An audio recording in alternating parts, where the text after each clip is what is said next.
Ban, Mbah. Nyapa? Malah perengas-perengas. Nyapa iki rene susu?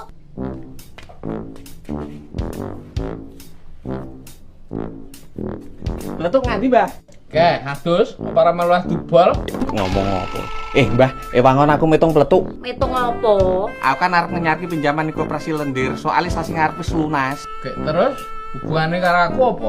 Jenengku kan wis lumayan elek ning koperasi lendir. Ora kurus jeneng, sarane barang sing elek. Sik to, aja kok pedhot omong aku. Maksudku ki ngene, luken atine pletuk ben aku iso cair. Aku wingi nyileh nganggo jenenge wong, malah saiki tok kon mitung pletuk. Ora sudi. Dek kowe iki arep ngongkon aku karo papah iki olehku apa lho, Mo? Rencanaku kowe arep nyileh 20 juta. Nek iso cair, kowe tak kei 2 juta. Oke, deal yo. Bangki, jumbul aku tak kira tunggone Bandono. Wes, rasa lewat dalan-dalan, lewat aku Tapi tenan yo, ngasih tembus 20 juta, aku mbok 2 juta. Iya, aku tok opahe piro, Mo? Opahe apa? Kowe lho ora nyapa-nyapa. Lah jare aku tok kon rayu pletuk. Piye to, kowe gelem dirayu Bandono? Dan bayi anal.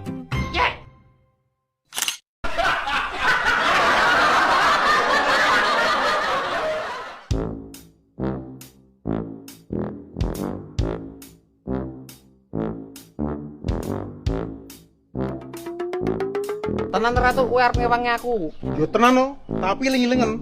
Wayang soran rasa mumput-mumput Kapan tuh aku mumpet-mumpet malah kadang tak dobeli lho. Belum telat ora double bayar. Tenan tuh usahaku paling rong sasinan wis mlaku. Oleh to nek rong sasi tak tutup pinjam aku. Eleh, kowe ora apal rupamu ae. Sabener nyilih duit tak kurang ngono.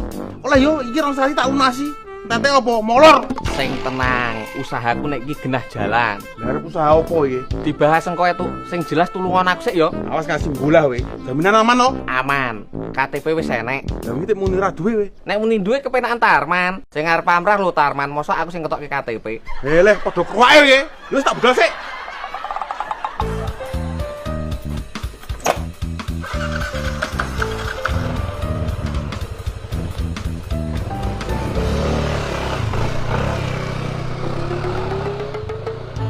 Apa iki wedang, Mo? Rasah, Mbah. Suwun. Sarapan sih piye? Kae ben diladeni Yuni. Gah, rase aku masakane Yuni kasinen.